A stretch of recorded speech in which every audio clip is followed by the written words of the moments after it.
3 in the morning found King Aldrich Nightshade standing over maps that told the story of his failure. Red pins marked void incursions along the northern border, each one a wound in his kingdom's flesh. Blue pins showed loyalist packs, and there were fewer of those every week. The silver veins crawling up his neck caught the candlelight, pulsing with the poison of a broken mate bond that was killing him one heartbeat at a time. His war room held 12 of his most trusted advisors, and they'd been arguing for 3 hours. The same argument they'd had for 26 years. General Marcus slammed his fist on the table. "We send conventional scouts, 3 teams, rotating shifts, covering human population centers." "We've tried that for 2 decades, Commander Kira said quietly. "She's hidden too well." "Then we expand the search, hire human investigators." Aldrich let them talk. His hand trembled as he moved a red pin closer to the palace marker. The tremor was getting worse. 6 months ago it had been barely noticeable. Now his sword arm betrayed him in front of his own council. The map showed more than just void incursions. Intelligence reports from the eastern border indicated Solar Court was consolidating forces. King Salarius had pulled back defensive positions, a classic pre-invasion maneuver that freed up mobile strike forces. To the west, Void Territory scouts had been spotted deeper into neutral zones than ever before, testing response times and defensive capabilities. The Northern Kingdom sat in the center, bleeding from both directions. Pack loyalty was fracturing under the pressure. Smaller packs were making quiet overtures to both Solar Court and Void Territories, hedging their bets against what they saw as inevitable collapse. "Your Majesty," the court physician said, his voice heavy with things unsaid. "With respect, time is not our ally. The bond sickness has progressed to your heart. Perhaps a year remains, maybe less." The room fell silent. Aldrich studied the map, seeing not territory, but the tactical reality. If he died, his son Rowan was too young to hold the throne against the Void King's ambitions. The Solar Court would strike within days, seeing opportunity in the power vacuum. The Northern Kingdom would fracture into civil war as various packs competed for dominance, and everything he'd built over 4 decades of careful diplomacy would collapse into blood and chaos within a month. The strategic calculations were brutal. Without an heir who could command respect from all factions, the Northern Kingdom's defensive packs would dissolve. Smaller packs would either flee to other kingdoms or be absorbed by force. The refugees alone would destabilize neighboring territories, triggering a cascade effect that would drag all 3 kingdoms into total war. "There is another way," he said. Every eye turned to him. The seeking ritual. Ancient magic, forbidden for good reason. A soul familiar sent across worlds to find what conventional means cannot. "My lord," Marcus said carefully, "the ritual requires blood price. If the familiar fails, both the sender and familiar die." Aldrich met his general's eyes. "I'm dying anyway. At least this way my death serves purpose." "Father!" Rowan stood from his chair at the far end of the table. The young prince had his father's winter sky eyes, though his face hadn't yet learned the weight of command. "You're talking about sending Shadowfang, your soul companion. The familiar bond goes deeper than blood." "Which is exactly why he can find her," Aldrich said. "Royal blood calls to royal blood. My daughter carries my essence. Shadowfang will recognize it across any distance, through any ward." "And if she doesn't want to be found?" Kira asked. "Then we explain that 3 kingdoms are moving toward war, and she's the only strategic asset that can prevent it." He gestured to the map.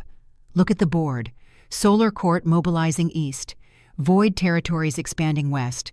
We're caught in the middle, weakening daily. My daughter is not just heir. She's leverage. She's the key to any negotiated peace." "Or she's a weapon," Rowan said softly, "just like grandmother's prophecy claims." Aldrich's jaw tightened. "Your grandmother sees weapons everywhere. I see my daughter. And I've wasted 26 years letting fear rule tactics." He walked to the window.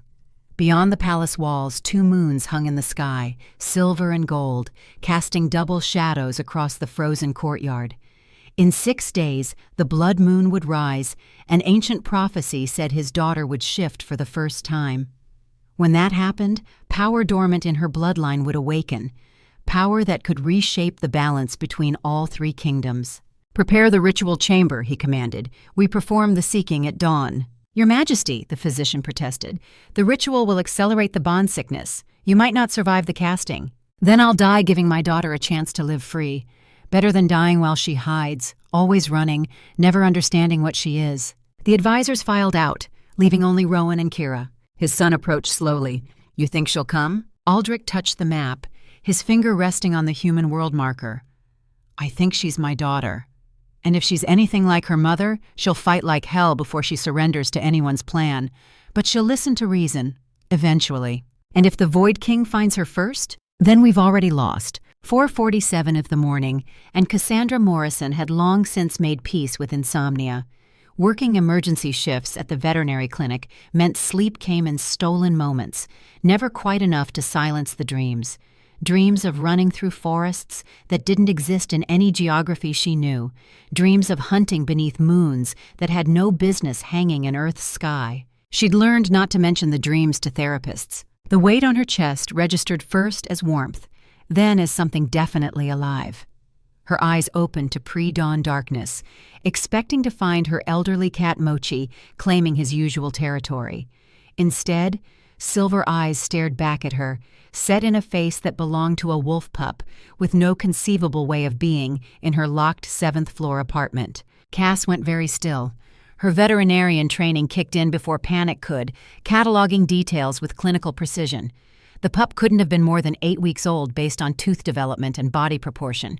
Dark fur with silver markings that seemed to shimmer with their own light. Impossible anatomy.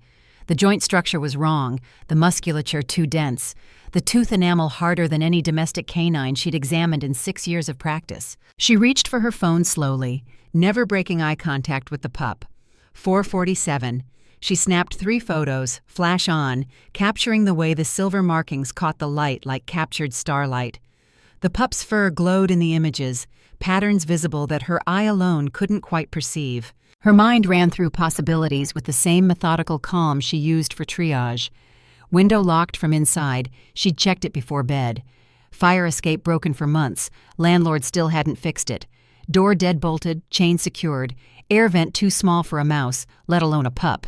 Which meant materialization, teleportation, magic. She opened her clinic's group chat, thumbs moving across the screen while her other hand stayed steady on the blanket. "Anyone missing a wolf hybrid pup? Found one in unusual circumstances." The responses came within seconds despite the hour. "Dr. Hendricks, wolf hybrids are illegal in the city. Call animal control immediately." Zara from reception. "How unusual are we talking?" "Dr. Lim, where did you find it?" "On my chest," Cass typed back. "In my locked apartment, 7th floor." The pup shifted, making a sound that resonated through her bones. Not quite a howl, too controlled, almost like speech in a language her hindbrain understood even if her conscious mind didn't. Her hand moved instinctively to comfort it, and the moment her fingers touched its fur, warmth shot up her arm. "Not heat, recognition." "You're not normal, are you?" she whispered. The pup's eyes opened fully, flashing gold before settling back to silver. In that instant, Cass saw something else. A flash of vision, a war room, a man with winter sky eyes and silver veins crawling up his neck, dying by inches, his voice echoing across impossible distance. "Find her. Bring her home. Do not fail." The apartment door rattled. Not a knock. Someone attesting the lock from outside. Cass was out of bed in 2 seconds, grabbing the pup and her emergency go-bag in the same motion. 6 years in urban veterinary work had taught her to keep essentials packed. Cash, fake ID her mother had given her for reasons Cass had never understood. First aid supplies, change of clothes. The rattling stopped. Voices in the hallway. Deep male voices speaking in a language that twisted in her ears. "Scent trail ends here." The seeking worked. King Aldrich will want confirmation. "King." The word hung in the air like a blade. Cass moved to the window, the pup silent against her chest. She looked down 7 floors to the street below, calculating. Broken fire escape, rusted bolts. She weighed 130 pounds. The pup maybe 15. Could the structure hold? Better question, could she afford not to try? Her doorknob turned despite the deadbolt, metal groaning as something forced the mechanism. The pup let out another mini howl, and the sound seemed to accelerate whatever was happening outside. "Shh, baby, please," Cass breathed. She slid the window open as quietly as possible. The fire escape's rust flaked under her bare feet, cold metal biting into her skin. 7 floors had never seemed so far. The door splintered inward with a crack like thunder. 3 men stood silhouetted in the doorway, backlit by hallway fluorescents.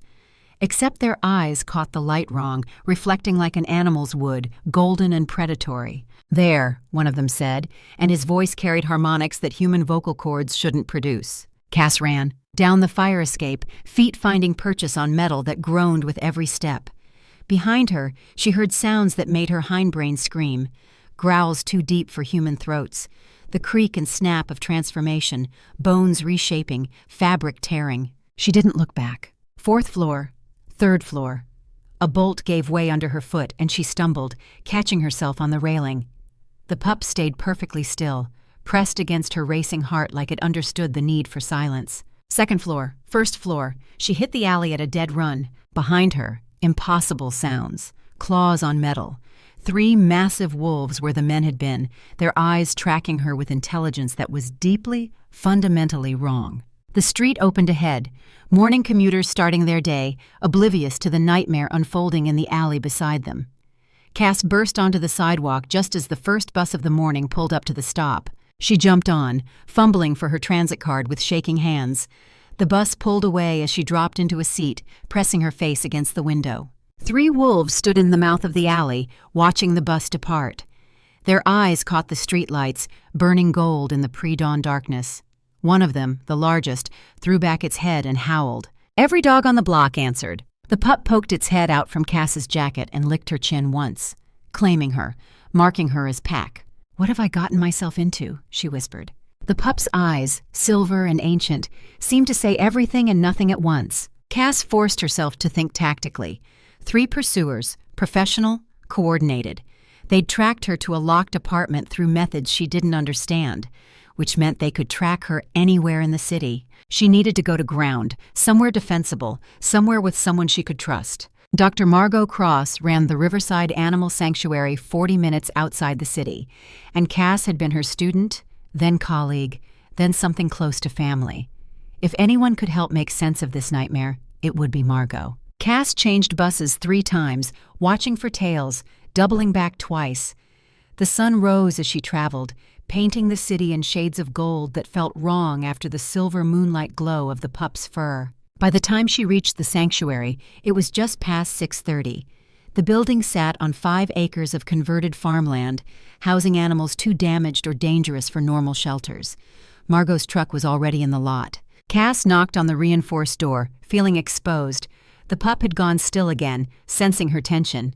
The door opened to reveal Dr. Margot Cross, late 50s, with the bearing of someone who'd seen combat and come back harder for it.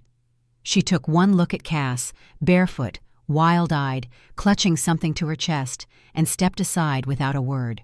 "You look like hell," Margot said once the door was locked and bolted. "What's going on?" Cass opened her jacket. In the bright medical lights of the sanctuary's entrance, the pup's silver markings formed patterns that looked almost like writing. Ancient symbols that seemed to shift when viewed directly. Margot went absolutely still, her face drained of color. "Where did you find this?" "On my chest," Cass said. "This morning, in my locked apartment on the 7th floor. 3 men chased me. They turned into wolves. Real wolves, Margot, not hybrids. I watched them transform." Margot reached toward the pup, then jerked her hand back as if burned. "It's warm," she said. "The air around it is actually warm. You feel it?" "When I touch him," Cass said slowly, "it's like recognition. Like something in me knows what he is, even though I've never seen anything like this." Margot moved to the windows, peering through the blinds. "Were you followed?" "I took 3 different buses, doubled back twice, used every counter-surveillance technique you taught me." "Good." Margot's voice carried weight Cass had never heard before. "Because you're going to need those skills. Tell me everything." Cass laid it out. Clinical, precise, the impossible entry, the silver markings, the vision when she touched the pup, the voices in the hallway mentioning a king, the transformation of 3 men into 3 wolves, the chase. Margot listened without interruption. When Cass finished, the older woman was quiet for a long moment. "They found you," she said finally. "Who?" "Your father's people." "Cass, I need to know, did your mother ever tell you about your father?" The change of subject was jarring. Mom said he died before I was born. Car accident. "What else?" "Nothing. She never talked about him. Every time I asked, she'd change the subject or find a reason to leave the room." Margot walked to a locked cabinet and pulled out a worn journal. I promised your mother I'd never tell you this unless you were found. She made me swear on my life. Tell me what? The pup let out a real howl then, high and mournful. Every animal in the sanctuary answered. Dogs, cats, even the rehabilitation hawk in the back room. The sound was deafening. "He's calling them," Margot said urgently, "and they're calling back." The lights went out. In the darkness, the pup's silver markings began to glow, actually glow, casting soft moonlight across the room. Cass tried to let go and found she couldn't. Her hands were locked around the pup like they'd been fused there. "Don't fight it," Margot's voice came from somewhere to the left. "The seeking has already chosen. You're marked now. There's no going back." The front door opened with a soft click that somehow carried perfect clarity through the chaos of animal sounds. Footsteps entered, multiple sets, moving with predatory grace that made the hair on Cass's neck stand straight. 3 figures appeared in the pup's ethereal light, 2 women and a man, all moving like nothing entirely human. "Found her," the man said. The air tightened. Cass felt pressure building like standing in the eye of a storm. "I'm not going anywhere," she said, and was surprised by how steady her voice came out. The taller woman stepped forward into the light. Silver hair, warrior's build, eyes that assessed Cass the way a general assesses terrain. "We're not here to force you. We're here to offer protection and information." "I'm a veterinarian," Cass said. "I don't need protection." The woman smiled, not unkindly. "You're a veterinarian who just escaped 3 blood pack assassins using tactics you shouldn't know and instincts you shouldn't have. Your mother hid you well, but the seeking never lies." She gestured to the pup. "He found you across worlds, across a quarter-century of silence. Only royal blood calls to royal blood like this. My mother was a nurse." "Your mother was a nurse," the woman agreed, "after she fled our world pregnant and wounded. Your father, however, is King Aldrich Nightshade, Alpha of the Northern Kingdom, ruler of the lunar throne, and he's dying." The pup howled again, and Cass felt it in her bones, a pull toward something ancient and fundamental, toward home. "He sent his own soul familiar to find you," the second woman said, "a king's companion seeking his lost heir. That pup isn't just a messenger. He's part of your father's essence." Cass's knees weakened, but she stayed standing through sheer stubbornness. "My father is dead." "Your father is dying," the man corrected gently. "There's a difference, and he sent us to bring you home before time runs out."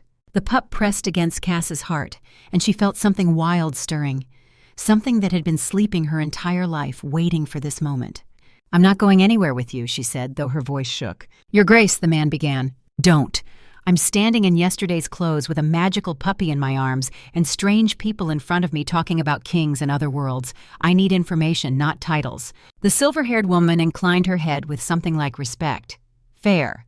I'm Beta Kira Silverwind, Northern Pack Special Operations. This is Drake and Nessa. We're not here to kidnap you. We're here to request your presence at Winter Palace." "Request?" Cass repeated flatly. "You're not a prisoner," Kira said. "You're the heir apparent. But the tactical situation is complex. 3 kingdoms are moving toward war. You're the only strategic asset that can prevent it." "Strategic asset," Cass said. "Not daughter, not person, asset." Kira's expression didn't change.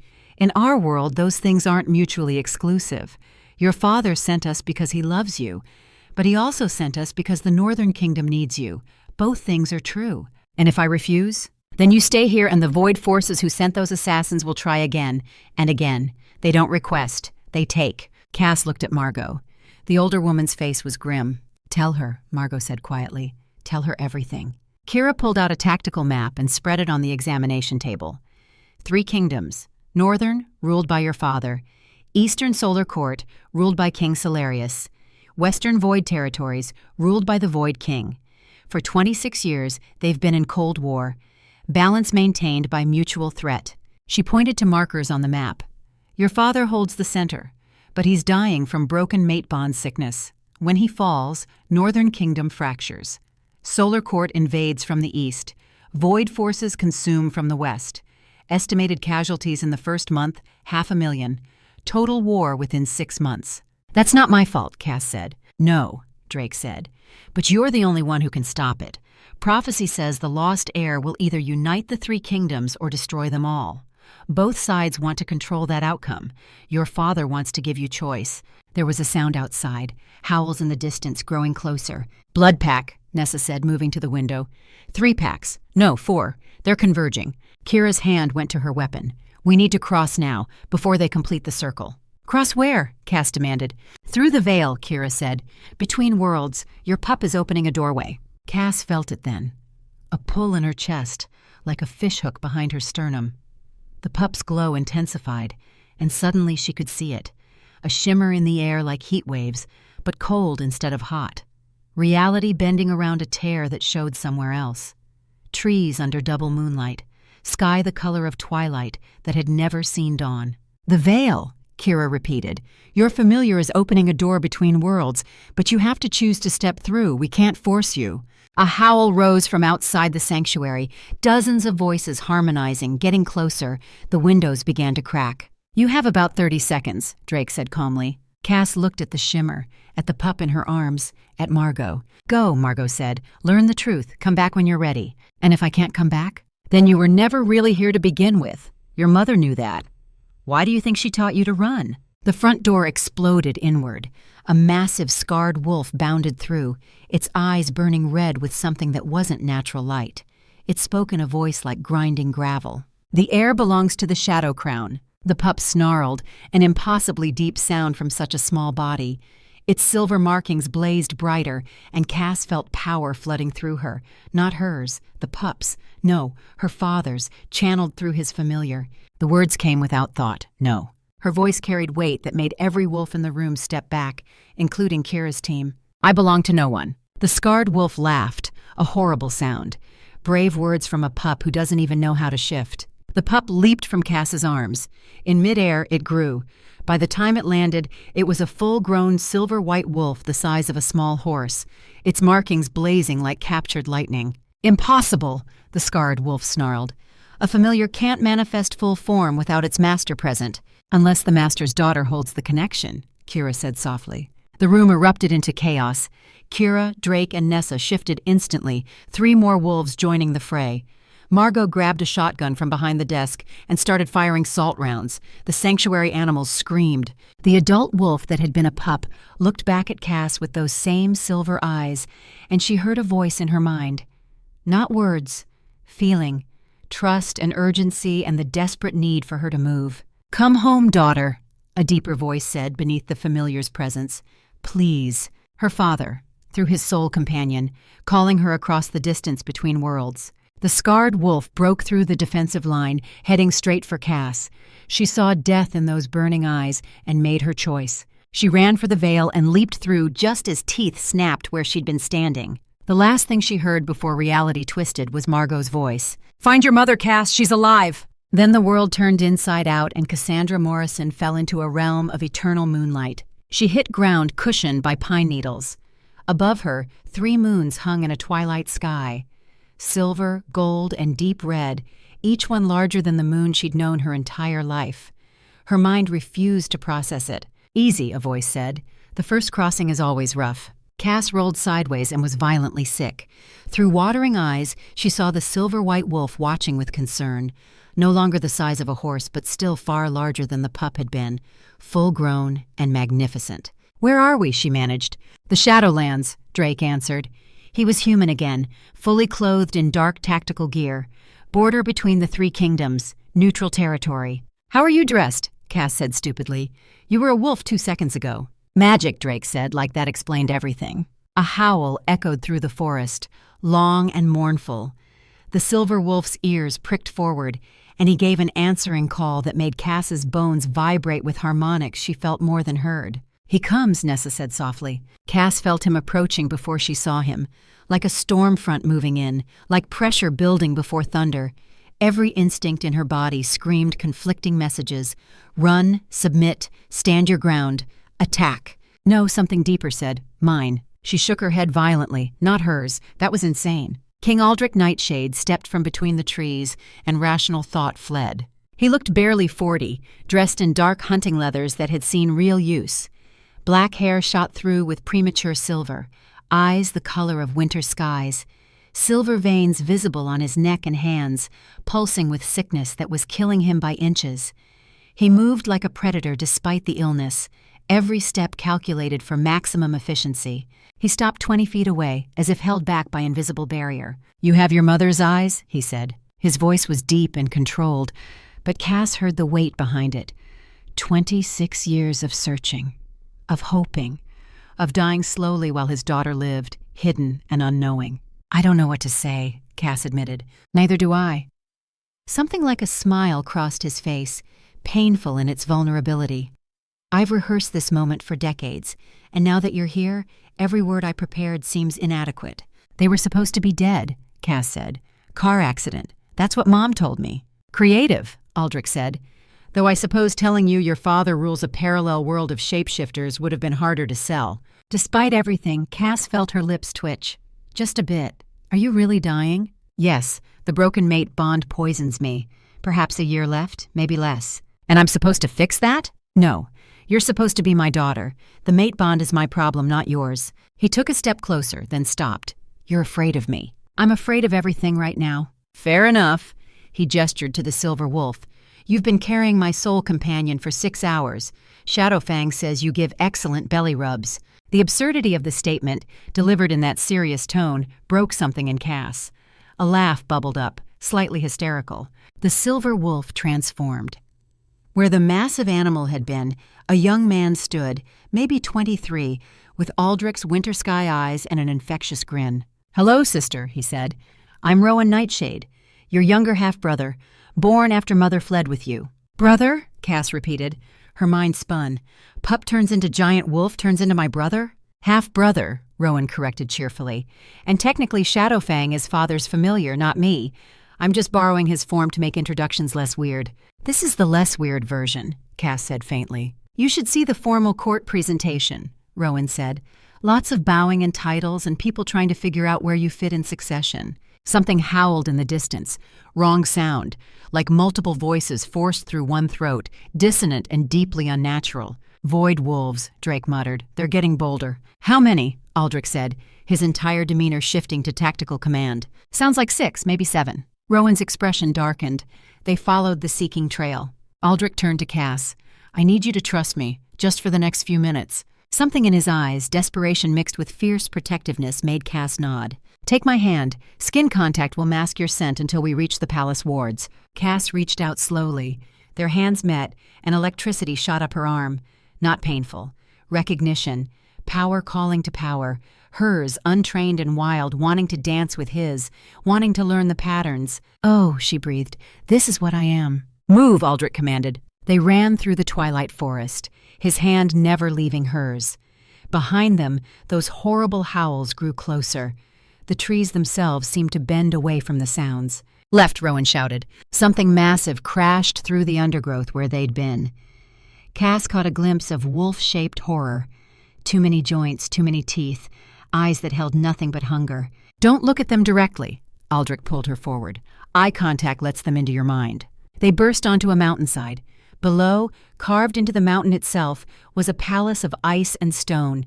It glowed with inner light, beautiful and terrible. Towers that caught the triple moonlight and threw it back in colors that had no names.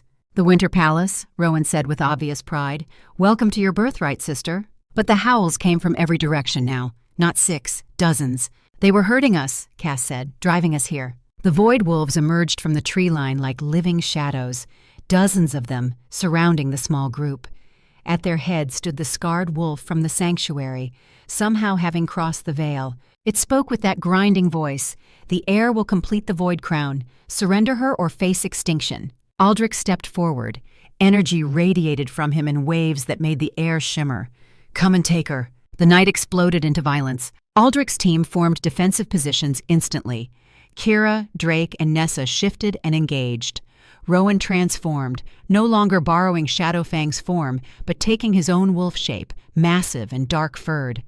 Aldrich himself shifted, and Cass saw where she'd gotten her father's features. The winter sky eyes translated to ice blue in wolf form.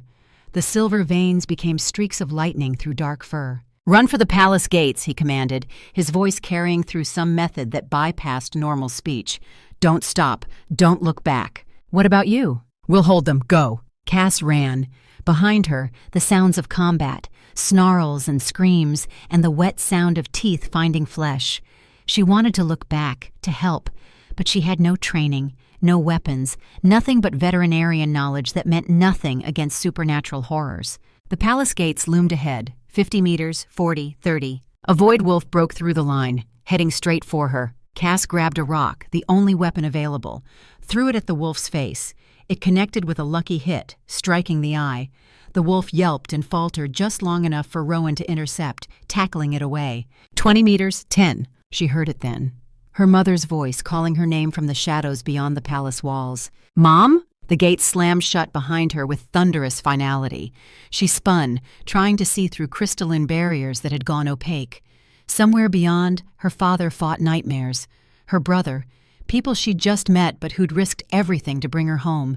"This way, Your Grace," a servant appeared. "The Queen Mother awaits." "Queen Mother," Cass repeated dumbly. "My grandmother." "Yes, she's intense." That seemed like an understatement. They hurried through corridors of living ice, walls that seemed to breathe, floors that adjusted to her footsteps, cushioning and guiding. The architecture was beautiful and alien and deeply unsettling. The throne room doors opened without touch. Beyond them, on a throne woven from starlight itself, sat a woman who looked barely older than Cass. But her eyes were ancient, and her face shifted as Cass watched. Young to old to young again, cycling through ages like a time lapse. "Welcome home, granddaughter," Queen Mother Isolde said. "You're late. I didn't know I was expected." "You've been expected since before your birth. Your mother stole you away from destiny. She was protecting me. She was running from the mate bond she forged with my son." Isolde's voice was cold. "When one mate abandons the other, the bond becomes poison. Your father has perhaps a year left, and your mother has been hiding for 26 years. You do the mathematics." "That doesn't make sense," Cass said. "Why would she run if it hurt him?" "Because she discovered she was pregnant with you, and she saw what you would become." Before Cass could respond, the throne room doors burst open. Aldrich stood there, bloodied but alive. His eyes found Cass immediately, checking for injuries. "Mother," he said, his voice carrying warning, "what are you telling her?" "The truth, that she's a weapon forged in prophecy." "She's my daughter," Aldrich said. "She's both," Isolde replied, "and it's time she learned what that means." Frost spread across the floor, black at the edges, consuming light. A figure materialized from the darkness. A woman, tall and elegant, with Cass's features aged to perfection. She wore a crown made of shadows that writhed like living things. "Hello, darling," the woman said with a smile that didn't reach her eyes. "I've come to bring you home." Cass stared at her mother for the first time in a year, and the word that came out was barely a whisper. "Mom?" But the woman who stood before her wasn't the nurse who'd raised her. This was someone else, someone who commanded shadows and wore power like a second skin. "What are you wearing?" "My true crown," Vivian said. "Did they tell you their lies yet? How I'm the runaway mate?" "Elena," Aldrich's voice was raw. "The wards fell the moment our daughter crossed. Her power called to yours across the distance." Vivian focused on Cass. "They haven't told you why I ran." Isolde commanded, "Stop." Vivian laughed, cold and bitter. "I became what I needed to protect my daughter from your family's hunger for power." "You became the Shadow Queen," Aldrich said quietly. "You allied with our enemies." "I allied with the only force strong enough to stand against the prophecy." Vivian's eyes never left Cass. "The prophecy that says our daughter will either unite the three kingdoms or destroy them all." Silence fell like a hammer. Outside, through the crystalline windows, Cass saw armies, 3 different forces converging on the palace, thousands of warriors all moving with purpose. "All 3 kingdoms are mobilizing," Kira said, appearing at the throne room entrance. "They're demanding the heir." "Come with me." Vivian extended her hand toward Cass. "I can hide you, train you, keep you safe." "Safe," Aldrich said, surrounded by void wolves and shadow magic. "They obey me now," Vivian said. The doors exploded inward. A young man strode through, beautiful and terrible in equal measure. Golden eyes that held solar fire, power that made everyone in the room step back instinctively. He wore armor that seemed made from captured sunlight. "Apologies for the dramatic entrance," he said with a predator's smile. "Prince Darius Sunfire, Crown Prince of the Solar Court." He looked directly at Cass. "You're my betrothed, promised to me since before birth." He held up a glowing document covered in writing that seemed to shift and move. "Your parents signed this in blood 27 years ago. Blood contracts are unbreakable." Power erupted from Cass without her permission, raw and untamed. The palace walls cracked. Outside, the three moons pulsed in response, their light intensifying. "Cass," Aldrich said urgently, "you need to control it." "No," she heard herself say. "You all need to listen." But before she could finish, she felt it. A fourth presence, vast and ancient and amused, pressing against her mind like a storm trying to get in. Finally, a voice said in her thoughts, "The true heir awakens. Everyone has been such tiresome puppets. But you, I think you might be worthy of my attention." Every window in the throne room shattered at once, glass falling like rain. And Cassandra Morrison understood with horrible clarity that everything up until this moment had been prologue. The real game was just beginning. And she was standing at the center of a board she didn't understand, surrounded by players who all wanted to control her next move. The voice in Cassandra's mind felt like winter wind through broken glass, ancient and amused and utterly certain of its own superiority. She could feel it pressing against her consciousness, trying to find purchase, trying to slip past her defenses and make itself at home. "Get out of my head," she said aloud. Every piece of glass in the throne room that hadn't already shattered did so now. The sound was like 1,000 tiny bells breaking in perfect unison. Shards hung suspended in the air for a heartbeat before falling like deadly rain. "The Void King," Queen Mother Isolde whispered, showing fear for the first time. "He's in her mind." The presence laughed, and Cass felt it reverberating through her skull. Amusing insects, fighting over a prize that was never yours to claim. Images flooded Cass's consciousness without permission. The world before the split, when one moon hung in the sky instead of 3. She saw her own birth through eyes that had witnessed it from impossible angles, saw the way reality had rippled when she drew her first breath, marked from that first moment as something different, something that could change everything. "Stop," she gasped, falling to her knees. Multiple hands reached for her and jerked back, burned by raw power radiating from her skin. Only Shadowfang remained close, pressing against her side with warmth that anchored her to the present moment. "You could have it all," the voice continued. "The power to reshape worlds. Just accept what you truly are." "What am I?" "The last true heir of the original pack. Before the kingdoms split. Before weakness became necessity. You carry the bloodline that predates all these petty divisions." "Lies," Vivian hissed, but her voice shook. "Tell her about the night you discovered your pregnancy, Elena." The voice used her mother's true name like a weapon. "What you saw in the moon's reflection." Vivian's face went pale. That was a dream. "Tell her." "Mom?" Cass managed through the pressure in her skull. "What did you see?" Vivian's composure cracked. "I saw you groan, standing over the bodies of everyone I loved. Your fur was void-touched, black as emptied space. Around your neck, a crown of bones. The 3 moons were shattered in the sky behind you, and the world was burning." Silence fell like a blade. "A vision," Aldrich said slowly, understanding dawning in his winter sky eyes. "You ran because of a vision." "The moon showed me what would happen if I stayed," Vivian said. "Our daughter would become the weapon that ends everything. So I crossed the veil, hid in the human world, gave her a chance to grow up normal, human, free." "You thought raising her ignorant would change destiny?" Isolde's voice was cold. "You only delayed the inevitable and poisoned my son in the process." Cass stood, Shadowfang supporting her. The pressure in her mind had eased slightly, as if the Void King was content to watch for now. She looked at the assembled powers, all of them staring at her like she was a puzzle to solve or a weapon to claim. "You're all fighting over who owns my future," she said. "But you never asked what I want." "What do you want?" Prince Darius asked, and there was genuine curiosity in his golden eyes. "The truth," Cass said.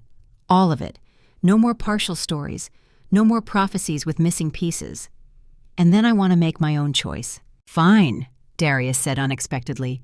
He pulled out an ancient scroll, unrolling it with care. The original prophecy, written in the first Alpha's blood 3,000 years ago. The words glowed as he read aloud. "When 3 moons dance and shadows call, the lost heir shall rise, or all shall fall. Born of light and claimed by dark, she bears the breaker's mark. 3 paths before her, each with price. Love's sacrifice, power's vice, or freedom's price." He looked up. "The version your grandmother circulates stops at 'she bears the original mark.' She edited out the choices." "Because the choices are all traps," Vivian said. Love's sacrifice means becoming pure weapon, forsaking your individuality to serve the greater good. Power's vice means accepting full void transformation, gaining strength but losing your humanity. Freedom's price means breaking the mate bond system entirely, which would destabilize all pack magic and likely kill thousands. Clear as mud, Cass said. You'll either unite our fractured world or destroy it, Isolde said. Everyone wants to ensure you choose their version of unity. Not me, the Void King's voice echoed in the throne room now, no longer confined to Cass's mind. I see you as a force of nature. The temperature plummeted. Black ice formed across the throne room floor, spreading from a central point where shadows coalesced into physical form. The figure that emerged was beautiful in the way that a knife is beautiful, dangerous and perfect, and designed for a singular purpose. He looked at Cass with eyes that held dead stars. Hello, granddaughter. Everyone in the room recoiled. That's not possible, Vivian breathed. My mother was human. Your mother was my daughter, hiding in human form after fleeing my court. The Void King's smile was terrible, making you half void touched, and your daughter, the perfect bridge between all worlds. Cass felt the truth of it in her bones, the wrongness she'd always sensed, the feeling of not quite fitting anywhere. Not because she was human with wolf blood, but because she was everything. Human and wolf and void and something else entirely. You're lying, she said, but her voice lacked conviction. Am I? The Void King held out his hand. Cass's power responded without her permission, reaching toward him like recognition. Whatever you are, you're my daughter, Aldrich said, stepping forward. She's everyone's daughter, the Void King said, and no one's. She owes loyalty to none of you. He focused on Cass. I offer freedom, no prophecies, no arranged marriages, just pure power and the choice of what to do with it. At what cost? Cass asked. The old world dies, a new one is born. You decide its shape. The Void King began to fade, his form dissolving back into shadows. 24 hours to decide. Accept your birthright as Void Heir, or watch everyone you've just met tear each other apart trying to claim you. He was almost gone when he added one more thing. Oh, and your mentor, Dr. Margot Cross. My people found her attempting to cross the veil after you. If you want her alive, you know where to find me. Then he was gone. Margot, Cass breathed. She looked at the assembled faces. Aldrich, her father, dying from a broken bond. Vivian, her mother, wearing shadows like armor. Rowan, the brother she'd just met. Prince Darius, who claimed she was his betrothed. Queen Mother Isolde, who saw her as a chess piece. Every face showed the same calculation. They'd let Margot die rather than lose Cass to the Void King.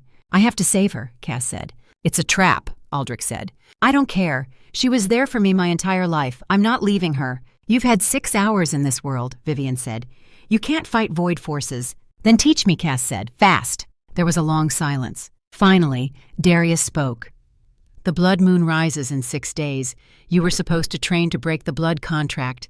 We could use that time to prepare a rescue instead. Why would you help? Cass asked. Because I don't want an unwilling bride, and I respect someone who doesn't abandon their people. Darius met her eyes. Train with all of us. Learn what you need to know. Then we mount a proper extraction. This is insane, Isolde said. Probably, Aldrich agreed. But she's right. We don't leave our people behind. He looked at Cass, and something passed between them. Understanding, respect. The beginning of what might, with time and blood, become trust. War Council in 1 hour, Aldrich said. Rowan, assemble tactical team. Kira, I want intelligence on Void Fortress defenses. Darius, your solar forces can provide fire support if needed. He turned to Vivian. And you know Void territory better than anyone.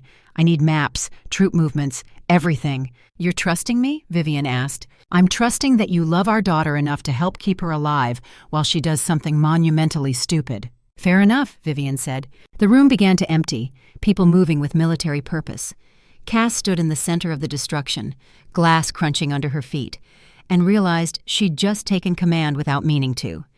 Everyone was moving because she'd made a choice. The weight of it settled on her shoulders like a physical thing. Rowan appeared at her side. Welcome to leadership, sister. It's terrifying and there's no manual. How do you handle it? Badly, Rowan said with a grin.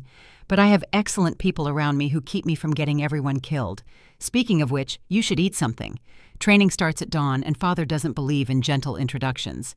The next 72 hours blurred together in a haze of exhaustion and learning curves steep enough to break bones. Dawn of the first day found Cass in the training yard, wearing borrowed leathers that fit better than they should have. Aldrich stood waiting, looking barely alive but moving with the deadly grace of someone who'd spent decades in combat. "You want to break the blood contract through power," he said without preamble. "Power in our world comes from 3 sources: strength, cunning, and magic. You can't match centuries of warriors in strength, not in 6 days. So we focus on cunning and magic." He spread maps across a tactical table that had been set up in the yard. Northern territories, choke points, supply lines, pack hierarchies. Before you can lead, you need to understand the terrain, not just geography, politics, pack dynamics, who has power and why they have it. Cass studied the maps with the same intensity she'd used for veterinary anatomy charts. She noticed patterns, defensive positions clustered around water sources, alliance markers that suggested old grudges and older loyalties. "The blood pack uses rage magic," Aldrich continued, "exploitable if you keep calm. Void forces use fear, which is resistible if you've already made peace with death. Solar Court uses pride, which is useful if you can redirect it." He pulled out weapons, silver blades, each one balanced differently. Target joints, tendons, major muscle groups. Wolves heal fast, but severed connections take hours to repair. In combat, hours mean everything. Cass picked up a blade, feeling its weight. "This is canine anatomy. I know where to cut." "Show me." She demonstrated on a training dummy, pointing out the precise locations.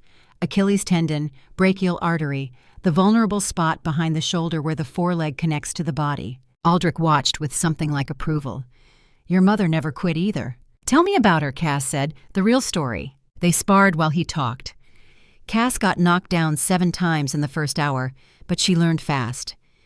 Aldrich spoke of Vivian as she'd been before fear had made her run.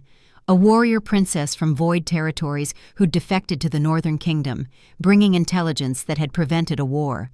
Their courtship had been brief and intense, the mate bond snapping into place with a certainty that had surprised them both. "The pregnancy was unexpected," Aldrich said, blocking Cass's strike and countering with controlled force that sent her sprawling. "We were overjoyed. Then Elena saw the vision." He helped Cass to her feet. She showed me what she'd seen, asked me if I thought our daughter could be saved from that destiny. I said yes. She said she couldn't risk it. 3 days later, she used the moon bridge. One-way passage between worlds for pregnant wolves. Nearly killed her, but she made it through. "Why didn't you follow?" "Can't. The moon bridge collapses after one crossing, and I had a kingdom to hold together." He met her eyes. "I looked for you, Cassandra. Every resource I had. But your mother is brilliant and paranoid in equal measure. She hid you perfectly." "Do you still love her?" "The bond says yes. My heart doesn't know anymore. 26 years is a long time to be slowly poisoned by someone's absence." They trained until Cass's muscles screamed. Then Aldrich handed her a canteen and pointed to Rowan, who was waiting with his own training regimen. Brother and sister sparred next, and Rowan didn't hold back. He was faster than Aldrich, less refined, but more aggressive. He fought like someone who'd grown up in a warrior culture, every movement learned from childhood. "You're thinking too much," Rowan said, sweeping her legs. "Stop trying to predict and start reacting." "I'm a veterinarian," Cass gasped from the ground. "I'm trained to think." "Then think faster." By midday, Cass had a split lip, bruised ribs, and a growing respect for the physical demands of this world. She also had something else: confidence. She was learning, and learning fast. Kira joined them for tactical scenarios. The beta set up training dummies arranged in formations, then walked Cass through pack dynamics and combat. "Alpha commands from the center," Kira explained. "Beta executes on the flanks. Omega warriors support and protect vulnerabilities. You need to see the whole battlefield at once, not just your immediate threat." She made Cass run scenarios over and over. 3 attackers from the north, 2 from the south. How do you position your forces?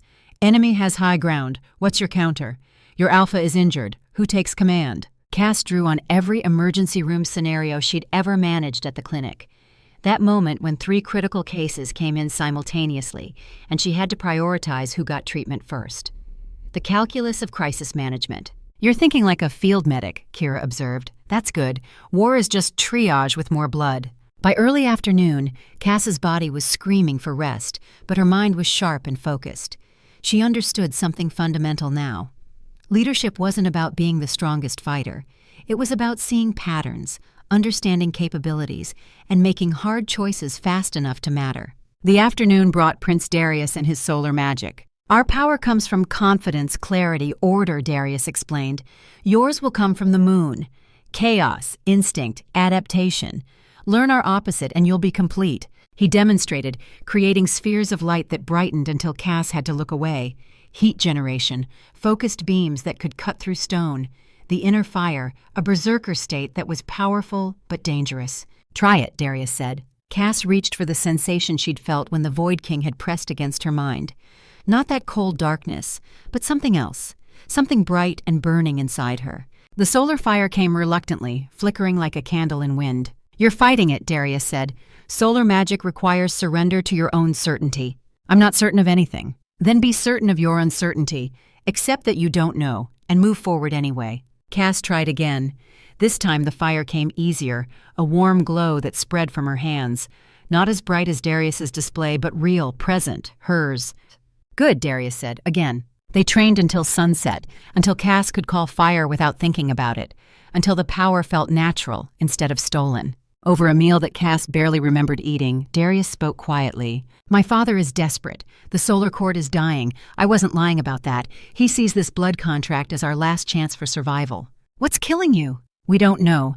The sun magic that sustains us has been fading for 3 generations. My grandfather thought a union with the lunar bloodline might stabilize it, hence the contract. Darius showed her his arm. Golden veins like Aldrich's silver ones, but turning black and necrotic at the edges. I have maybe 10 years, Darius said. My people have less. If you can't break the contract, my father will force it, and I might not be able to stop him. Then we make sure I break it, Cass said. You say we. You're teaching me to survive. That makes us allies. Darius studied her for a long moment. I wish we'd met differently. We met how we met, Cass said. Make the best of it. The second day brought Vivian and the Void training. They met in a chamber deep beneath the palace, where shadows pooled thick enough to swim through. Vivian looked different here, more herself.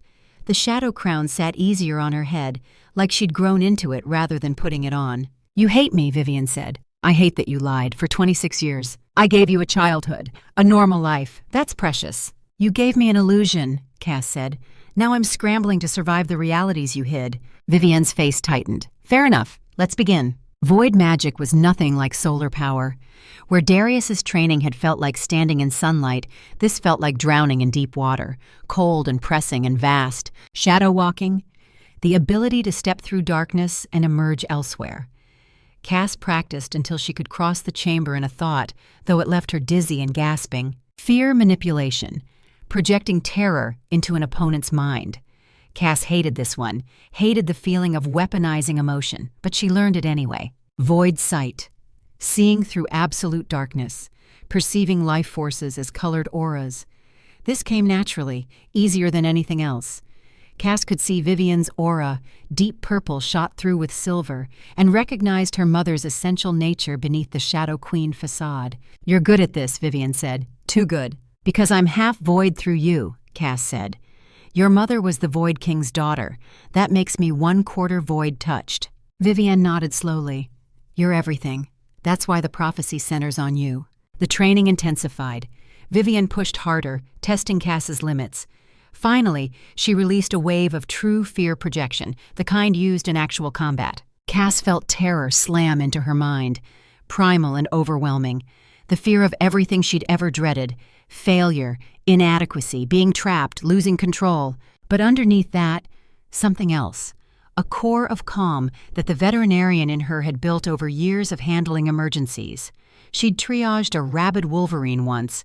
She'd performed surgery on a wolf hybrid while its pack watched from outside the clinic. She'd delivered breech birth puppies and talked down aggressive dogs and kept her head when everyone else was panicking. I've been afraid my whole life, Cass said, pushing back against the projection. Your fear doesn't touch me. The projection shattered. Vivian stopped, tears running down her face. You're stronger than I ever was. Cass crossed the distance between them, and for the first time since arriving in this world, embraced her mother. "Because you taught me," she said. "Even the lies taught me something." They held each other in the darkness, and something broken began to heal. The third day brought war council. Aldrich's strategic command center was organized chaos. Maps covered every surface. Intelligence reports came in hourly. Scouts rotated through with updates on Void Fortress positions and blood pack movements. Cass walked in to find Aldrich, Rowan, Kira, Darius, and Vivian already assembled. They all turned to look at her, waiting. She realized with a start that they were waiting for her to take command. "Right," Cass said, moving to the central table. "Let's do this properly." She'd spent the night thinking about this, applying everything she'd learned from emergency veterinary medicine to military tactics. The principles were the same. Assess the situation, identify critical factors, plan for contingencies, execute with precision. "Objective," she said. "Extract Dr. Margot Cross from Void territory without triggering a larger conflict." Kira spread reconnaissance reports across the table. Void Fortress, Eastern Quadrant, high security. 3 entry points. Western cliffs are exposed, sniper positions possible. Northern tunnels have collapse risk from old mining. Eastern waterway is unguarded but dangerous. Void currents strip consciousness from living beings. "Why unguarded?" Cass asked. "Because nothing survives the currents," Rowan said. "Unless you're already void-touched," Cass said slowly, "and can use shadow walking to bypass the worst of it." Aldrich caught on immediately. "You want to use your heritage as infiltration method." "Exactly." Cass pointed to the map. "Vivian Shadow walks a small team through the currents. We bypass their main defenses entirely. Hit the cell blocks, extract Margot, and shadow walk back out before they can respond." "It's risky," Kira said. "If the shadow walk fails mid-current, you're dead." "So we don't fail," Cass said. She studied the intelligence reports more carefully. "What's their patrol schedule?" 8-minute rotations on the towers, Drake reported. 4 guards per shift. They change at 2200, 0200, and 0600 hours. "We hit them at 2200 during the changeover," Cass decided. Confusion in their command structure. Guards tired from their shift. New guards not yet alert. Standard doctrine is to exploit transition periods. Aldrich's expression showed something close to pride. "You've been reading military theory." "You left books in my room," Cass said. "I don't sleep much." She turned back to the map. "Extraction route. We need primary and alternate. If the waterway is compromised, what's our backup?" "Northern tunnels," Vivian said. "They're unstable, but I know which sections are safe. We could shadow walk directly into the tunnel system." "That's backup plan Alpha," Cass confirmed. "If we're detected before reaching Margot, we abort to the tunnels and exfil through the north." "Equipment?" Darius asked. "Minimal gear. Weapons, medical supplies, communication crystals. Nothing that makes noise or slows movement. We go in fast and light." "Communication protocol?" Kira pressed. "Hand signals primary. Shadowfang provides overwatch and relay through familiar bond to me. No verbal communication unless absolutely necessary." "Rules of engagement?" "Non-lethal if possible," Cass said firmly. "We're there to extract one person, not start a war. But if lethal force becomes necessary to protect the team, that decision goes to Kira in the moment." The room was silent for several heartbeats. Cass had just laid out a complete operational plan with contingencies, command structure, and clearly defined rules. Rowan broke the silence. "You're sure you've only been doing veterinary work?" "Emergency medicine teaches you to think systematically under pressure," Cass said. "This is just a different kind of emergency." "Team composition?" Darius asked. Cass considered. "Assault team." "Rowan, because he knows void tactics. 4 Northern Warriors for combat support." "Darius, because solar fire counters void ice." "You're including me," Darius said. "You offered to help. I'm taking you up on it. Plus, if this works, you've helped rescue someone I care about. That builds trust." "Reconnaissance is already handled," Cass continued. "Shadowfang can share vision with me through the familiar bond. He scouts ahead and I relay positions to the team. Support and extraction is Vivian. She shadow walks us in and out." "Command and control?" Aldrich asked. Cass hesitated.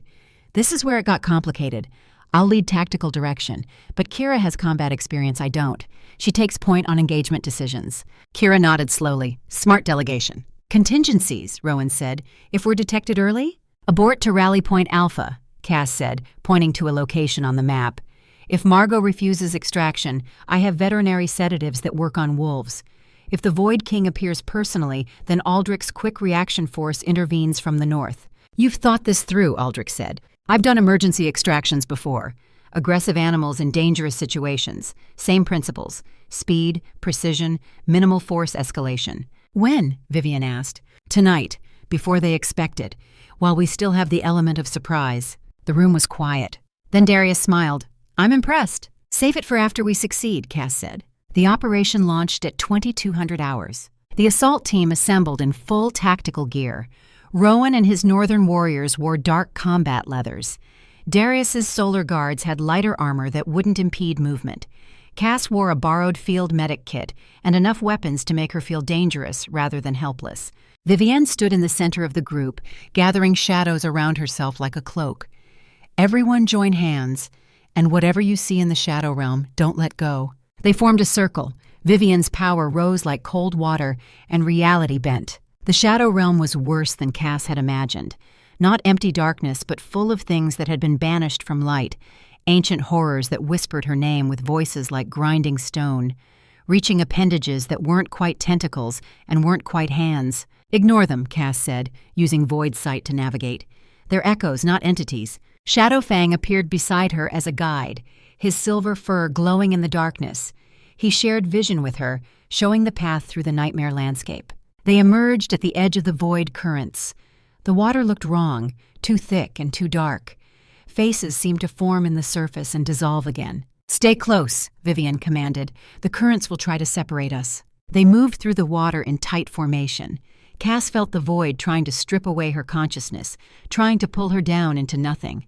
But her own void touched blood recognized the currents, and the currents recognized her.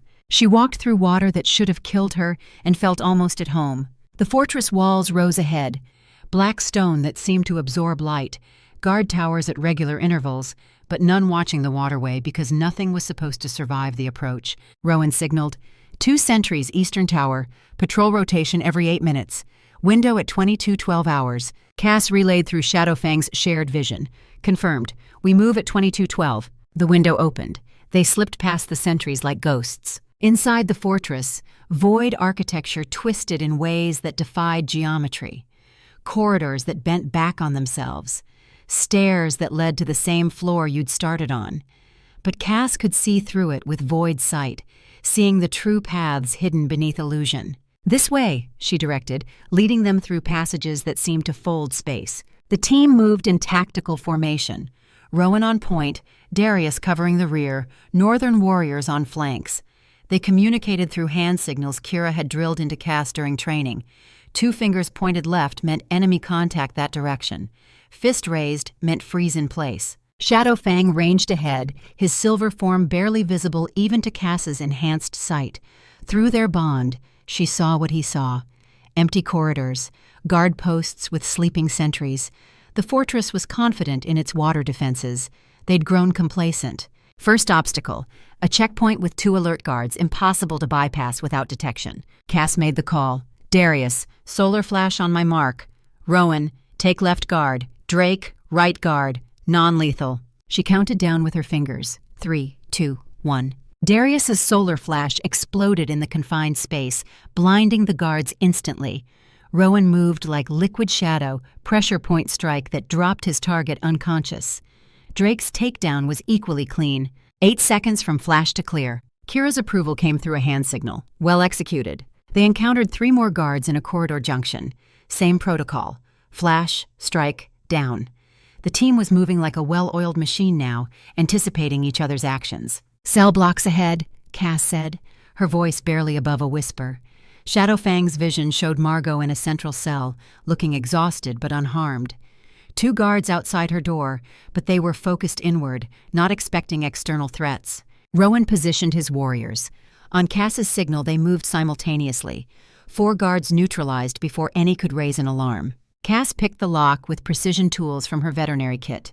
The mechanism was complex, but she'd practiced on similar locks during the preparation phase. 3 years of getting into locked animal carriers and stubborn cage latches had given her skills she'd never imagined would be useful. I've done worse with rectal thermometers, she muttered. The cell opened. Margot looked up, shock crossing her face. Cass, what are you doing here? Rescuing you. Can you walk? Yes, but this wasn't a hostile capture. I was negotiating. Questions later. We need to move now. Cass helped Margot to her feet, quickly checking her for injuries. No visible trauma, good nutritional status. They'd been treating her well, which aligned with Margot's claim about negotiation rather than imprisonment. An alarm shrieked through the fortress. The sound was like metal scraping against stone, designed to carry through the twisted architecture. Discovered. Void warriors flooded the corridors, dozens of them, moving with coordinated precision that spoke of extensive training. Defensive formation, Kira commanded. Protect the doctor and the heir. The team formed a fighting retreat, moving back toward the waterway.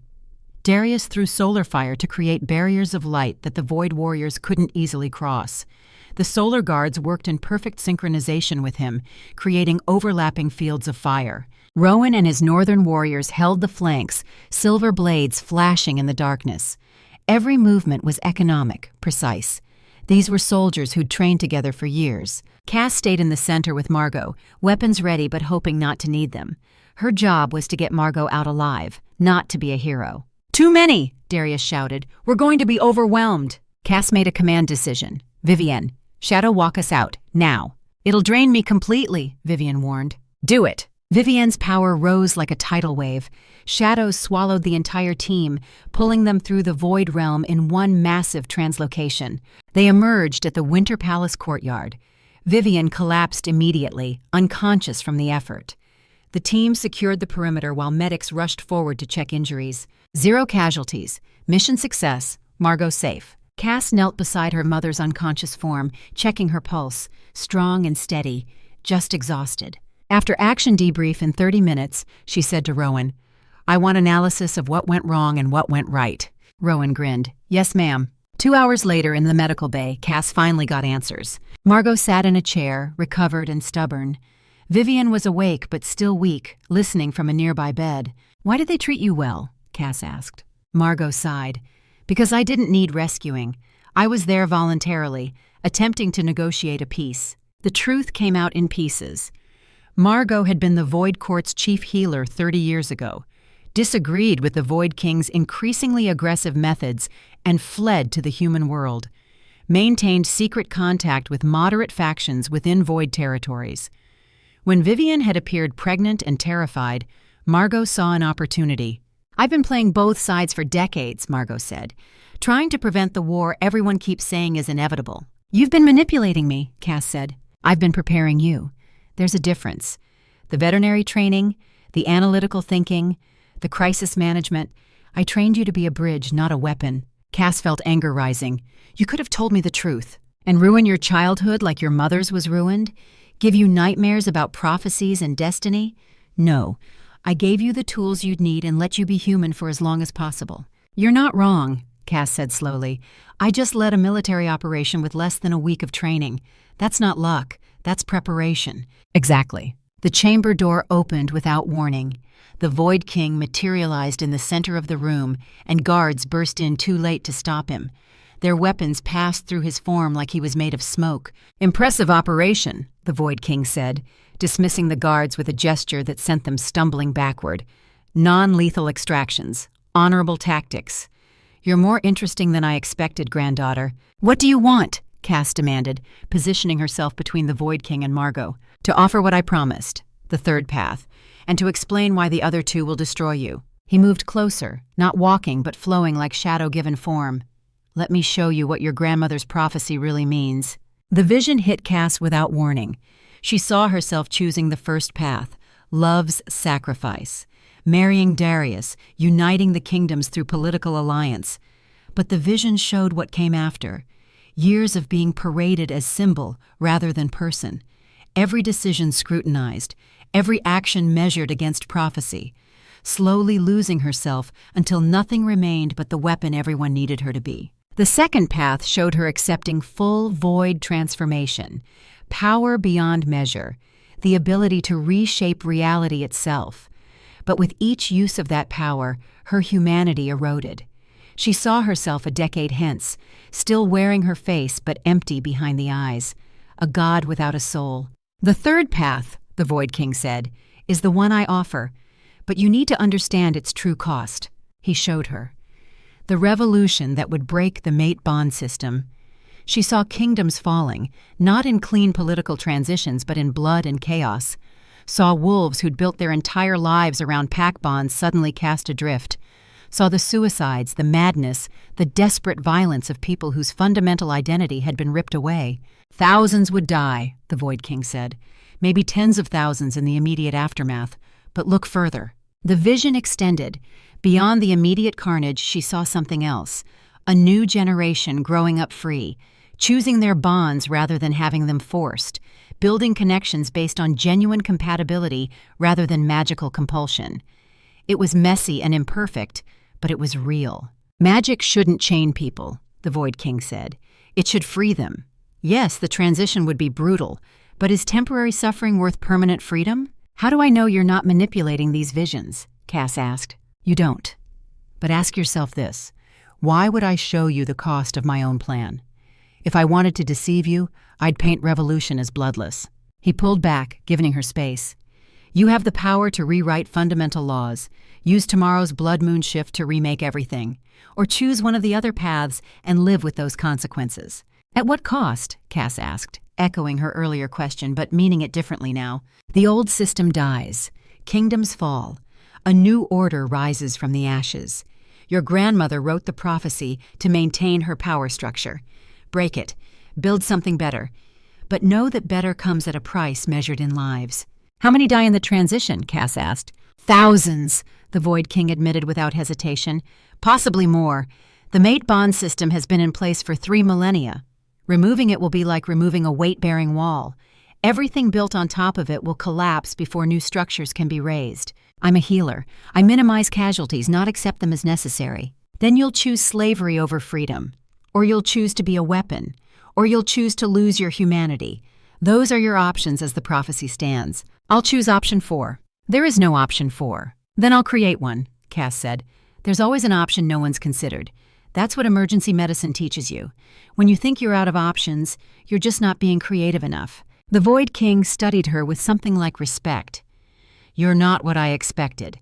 Most heirs would have bent to prophecy by now, accepted their role. Most heirs weren't raised by a paranoid mother and a mentor who taught them to question everything, Cass said. Fair point. 24 hours remain. Choose wisely, granddaughter, or find your 4th option. I'll be curious to see which. He dissolved into shadows, leaving only cold air behind. Cass stood alone in the medical bay, feeling the weight of impossible choices. 3 paths, all terrible in different ways. Love's sacrifice, becoming a weapon. Power's vice, losing her humanity. Freedom's price, killing thousands in transition. Or option 4, whatever that might be. She thought about bridge building. That had been her instinct from the beginning, hadn't it? Not to choose sides, but to connect them. Not to unite through conquest or political marriage or revolution, but to create something new that incorporated all 3 kingdoms while serving none of them exclusively. But how? Outside the windows, the blood moon began to rise. Red light spilled across the palace grounds like fresh blood. Cass felt her body responding immediately, bones beginning to ache deep in the marrow, fever spiking. Her skin felt too tight, like something inside was trying to get out. It's starting, Aldrich said from the doorway. He looked worse than he had days ago, the silver veins spreading up his neck and face now. They pulsed with sickly light in rhythm with his heartbeat. Too soon, Vivian whispered, appearing behind him. You shouldn't shift for another 12 hours. The blood contract activates when you shift, Darius said, joining them. His face was grim. Once you transform, you're bound to me unless you have power to break it, and we didn't have enough time for you to gain that power. Choose, the Void King's voice echoed from everywhere and nowhere. Choose or lose everything. Cass felt her body betraying her, the shift beginning whether she willed it or not. Her consciousness fragmenting into 3 visions, 3 possible futures. The first showed chains, marriage to Darius, uniting kingdoms through political alliance. She saw herself at court functions, smiling and nodding and saying all the right things. Saw her children raised as political assets. Saw Aldrich dying peacefully because the mate bond had been superseded by the blood contract's fulfillment. Saw peace, but peace bought with her autonomy. The second showed void darkness, accepting full transformation, becoming something more than human, but less than herself. She saw power unlimited, problems solved with casual gestures. saw fear in everyone's eyes when they looked at her, saw herself alone in ways that had nothing to do with physical proximity, saw her reflection in a mirror and not recognizing what looked back. The third showed fire, revolution and blood, breaking every bond and watching the old world burn. She saw the immediate horror. Wolves torn from their mates, going mad from the severance, packs dissolving into chaos. But she also saw what came after. The next generation, free, building better, learning from the ashes. 3 paths, 3 prices, all of them requiring her to sacrifice something fundamental. And then, in the space between the 3 visions, Cass saw something else. A 4th image, faint and flickering. A bridge made of moonlight, connecting everything without binding anything. But this bridge had a foundation she hadn't seen before. It was built on choice, on connection freely given rather than magically enforced, on the radical idea that pack bonds could exist without compulsion, that kingdoms could cooperate without conquest, that power could serve rather than rule. But to build that bridge, she would have to become it. Live in all 3 states simultaneously. Be the connection point. The translator, the bridge that stayed standing by choice, not by chains. It would mean never fully belonging anywhere, never being fully human or fully wolf or fully void, always existing in the spaces between, always serving as the connection point for others while remaining fundamentally alone in her own unique nature. Was that better than the other options, or was it just a different kind of sacrifice? She reached for the 4th vision as her body twisted and changed, as bones broke and reformed, as her consciousness expanded and contracted and expanded again. The world went white with pain and possibility, and in that whiteness, Cassandra Morrison made her choice. The pain was everything and nothing.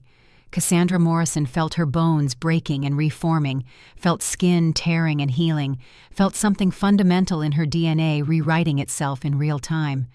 But beneath the physical agony was something else. Clarity. She understood now what the prophecy had always meant. Not a choice between 3 predetermined paths, but the recognition that she contained all 3 within herself: human pragmatism, wolf instinct, void adaptability. The question had never been which to choose, but how to integrate them without losing herself in the process. The white light began to fade, replaced by 3 distinct sources of illumination: silver from the lunar moon, gold from the solar moon, deep red from the blood moon. All 3 hung enormous in the sky above the winter palace, and Cass could feel their pull like tides in her blood. Her transformation stabilized into something impossible. Not fully wolf, not fully human. She stood on 2 legs, but her hands had lengthened into something between fingers and claws. Silver fur covered her arms and shoulders, shot through with veins of gold and traces of void darkness. Her eyes, she knew without seeing, held all 3 colors at once. She was the bridge, living proof that the divisions between kingdoms were artificial constructs rather than fundamental truths. "Cassandra," Aldrich breathed. His voice held wonder and fear in equal measure. The throne room had changed during her transformation, or perhaps she was seeing it clearly for the first time. The crystalline walls weren't just beautiful architecture, they were conduits for power. Channels that connected the palace to ley lines running beneath all 3 kingdoms. She could see the flow of energy like rivers of light, and she understood that whoever controlled these flows controlled the balance between all territories. Queen Mother Isolde had known this, had built her power on controlling these connections. The prophecy had been her insurance policy, ensuring that any heir powerful enough to challenge her would be bound by predetermined choices that all led back to supporting the existing power structure. But Cass had found the 4th option. She would become the conduit herself. "The blood contract," Darius said urgently. He pulled out the glowing document, but the writing was shifting, the magic destabilizing. "Your transformation is breaking it. You're not fully wolf, so the contract doesn't know how to bind you." "Good," Cass said. Her voice came out layered, 3 tones harmonizing. "Let it break." The document burst into flames of 3 colors: silver, gold, and red, the ashes scattered like stars. "Impossible," Isolde whispered. "Blood contracts are absolute." "They're absolute when all parties fit within defined categories," Cass said. "I don't fit any category. That's the point." She turned to face the assembled powers. Aldrich, dying but standing strong. Vivian, her shadow crown pulsing with agitation. Rowan, his winter sky eyes wide with something like awe. Darius, free from his blood contract but looking uncertain about what came next. Kira and the other warriors, hands on weapons but not drawing them. And standing in the shadows at the edge of the throne room, the Void King watched with unreadable expression. "You've chosen option 4, he said, the bridge path. Do you understand what that means?" "It means I don't unite your kingdoms through conquest or marriage or revolution," Cass said. "I connect them while remaining independent, a neutral ground where all 3 powers can meet and negotiate without any single faction holding dominance." The Void King stepped into the light. "And you think the others will accept this? You think 3 kingdoms that have been at war for centuries will suddenly cooperate because you ask nicely?" "No," Cass said. "I think they'll cooperate because the alternative is mutual destruction, and because I'm going to give them something none of them can achieve alone." "What?" Aldrich asked. "Survival," Cass said. She gestured to him, to his spreading silver veins. "You're dying from the broken mate bond." She looked at Darius. "The solar cord is dying from fading sun magic." She turned to the Void King.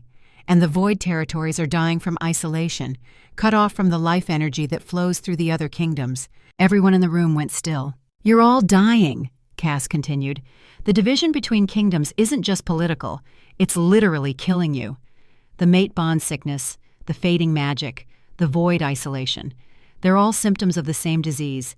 You need each other to survive, but you're too busy fighting to see it." "Prove it," Isolde commanded. Cass closed her eyes and reached for the power flowing through the palace conduits. She could feel the energy patterns now, see how they were supposed to flow. 3 sources, 3 kingdoms, meant to circulate in a complete cycle. But the flow had been blocked for so long that the magic had grown stagnant and toxic. She opened the channels. Silver light from the northern kingdom met gold light from the solar court. Where they merged, something new formed. Not silver or gold, but a brilliance that held both. The energy flowed toward the western territories, and there it met void darkness. Instead of being consumed, the light transformed the darkness into something rich and deep, then circled back, carrying nutrients the northern kingdom desperately needed. The cycle completed. Aldrich gasped. The silver veins on his neck began to fade, the poison draining away as healthy energy replaced it. Not healed entirely, but visibly better. Darius looked at his arm. The necrotic black at the edges of his golden veins was receding. Even the Void King seemed affected, his form solidifying, becoming less like smoke and more like actual flesh. "This is what you're meant to be," Cass said. "A cycle, 3 parts of one system. You divided yourselves for protection, but you've been separated so long you forgot how to reconnect." The palace began to shake, not from internal forces, but from external. Through the crystalline walls, Cass saw them. 3 armies converging on the palace, larger than before. Thousands of warriors from all 3 kingdoms, and at their head, 3 rulers. King Celerius Sunfire, Darius's father, blazing with solar power that was both magnificent and desperate. Queen Mordain of the Void territories, beautiful and terrible in equal measure, shadows writhing around her like living things. And leading the charge from the northern forces, General Marcus, because Aldrich was here in the throne room rather than with his army. "They're coming for you," Rowan said. "All 3 kingdoms. They felt the power shift when you opened the channels." "Good," Cass said. "Let them come. It's time everyone had this conversation at once." The throne room doors exploded inward, not from battering rams, but from concentrated magical force. The 3 rulers entered simultaneously, each surrounded by their personal guard. "What have you done?" King Celerius demanded. His golden eyes fixed on Cass's transformed state with something between greed and horror. "The magical flows have changed. The balance is disrupted." "The balance was already broken," Cass said. "I'm fixing it." "By destroying the mate bond system?" Queen Mordain's voice was silk over steel. "I can feel it. The compulsion magic is weakening everywhere. Packs are losing their cohesion." "No," Cass said. "The compulsion magic is weakening. The bonds themselves are becoming something else. Something chosen rather than forced." She demonstrated, reaching out to Shadowfang. The familiar bond between him and Aldrich had been compulsory, forged when Aldrich became king and sealed by ancient magic. But now Cass could see the underlying connection, the genuine affection and loyalty that existed beneath the magical compulsion. She stripped away the compulsion, leaving only the choice. Shadowfang flickered, his form destabilizing for a moment. Then he solidified again, and his bond with Aldrich was still there. Different now, but stronger for being freely maintained. "This is what I'm offering," Cass said to the assembled rulers. "Bonds based on choice. Alliances based on mutual benefit. Peace based on genuine cooperation rather than enforced stalemate." "Pretty words," Solarius said. "But the Solar Court needs more than words. We need life force, and we need it now. My people have weeks, not months." "Then negotiate," Cass said. "You have void territory rich in deep magic that could stabilize your sun energy. And the Northern Kingdom has lunar magic that naturally complements solar power. Work together." "Why would we help the Solar Court?" Mordain asked. "They've been trying to invade our territories for centuries." "Because if they fall, the void will expand uncontrollably," Cass said. "The three kingdoms exist in balance. Remove one and the other two collapse. You need them as much as they need you." "She's right," Aldrich said quietly. He'd been watching the whole exchange with strategic assessment. "I've been studying the border fluctuations for years. When Solar Court magic weakens, void expansion accelerates. When void magic surges, northern territories freeze. We're connected whether we like it or not." "A convenient argument from someone who's dying," Solarius said. "A true argument from someone who's lived it," Aldrich countered. "Look at your own son. The blood contract was supposed to save your people, but it was built on compulsion. It would have failed eventually because forced connections always do." Darius stepped forward, standing beside Cass. "Father, she broke the contract and I'm still here, still willing to help. The difference is now I choose to help rather than being magically compelled." Solarius looked at his son, and something in his expression shifted, softened just slightly. "And if we try this cooperation and it fails, if the other kingdoms betray us when we're vulnerable, then you'll be no worse off than you are now," Cass said. "But you'll have tried something new instead of repeating the same failed patterns." The throne room fell silent. Outside, the three armies waited. Three kingdoms balanced on the edge of a decision that would shape centuries to come. Queen Mother Isolde spoke for the first time since the rulers had arrived. "You're asking us to abandon 3,000 years of tradition." "I'm asking you to evolve," Cass said. "Tradition that kills you isn't tradition. It's suicide in slow motion." "Bold words from someone who's been in this world for 3 days," Isolde said coldly. "Which means I see it clearly," Cass countered. "You're all too close to your own history to recognize when it's become a cage." Mordain laughed suddenly, a sound like winter wind through dead trees. "I like her. She's either brilliantly wise or catastrophically naive. Either way, entertaining." The Void King moved forward, his presence commanding attention. "I support the bridge path." Everyone turned to stare at him. "You?" Isolde said. "You've been pushing for revolution, for breaking the system entirely." "And she offers something better," the Void King said. "Evolution instead of revolution. Change without the body count." He looked at Cass. "I wanted to free my people from compulsory bonds. She's doing exactly that, just without the mass casualties I was willing to accept. That makes her plan superior to mine." Vivian stepped forward, removing her shadow crown. "If the Void King supports this, then so do I." She looked at Cass. "You found a way to give everyone what they need without forcing anyone to lose what they are. That's genuine wisdom." "The Solar Court is desperate," Solarius said. "We don't have time for experiments." "Then move fast," Cass said. "I can maintain the energy flow I opened, but I can't force you to use it properly. That requires actual cooperation, genuine negotiation, compromise." She looked at each ruler in turn. "Here's what I'm offering. I remain independent, not sworn to any kingdom. The Winter Palace becomes neutral ground where you can meet and negotiate without fear of ambush or betrayal. I maintain the energy flows that keep all three kingdoms healthy. In exchange, you agree to genuine attempts at cooperation." "And if we refuse?" Isolde asked. "Then I close the channels," Cass said simply. "You go back to dying slowly while fighting each other. And eventually something worse than your wars finds you." "What could be worse than our wars?" Mordain asked. "The Devourers," the Void King said quietly. "Beings from between realities, drawn to conflict and division. They consume dying worlds. We've been bleeding into the cosmos for centuries, attracting their attention. Continue as you are, and they'll come, probably within a generation." "Prove it," Solarius demanded. The Void King gestured, and shadows coalesced into a viewing portal. Through it, Cass saw things that made her veterinarian training utterly inadequate. Creatures that existed in too many dimensions, hunger given physical form, shapes that damage the eye to perceive. The space between realities, the Void King said, where I've been maintaining watch. They've been testing the barriers around our world for decades. Your wars weaken those barriers. Continue fighting, and they'll break through. Then none of your territorial disputes will matter because there won't be a world left to fight over. The portal closed. Why didn't you tell us this before? Aldrich demanded. Would you have believed me? The Void King asked. Or would you have assumed it was manipulation, another attempt to gain advantage? He looked at the assembled rulers.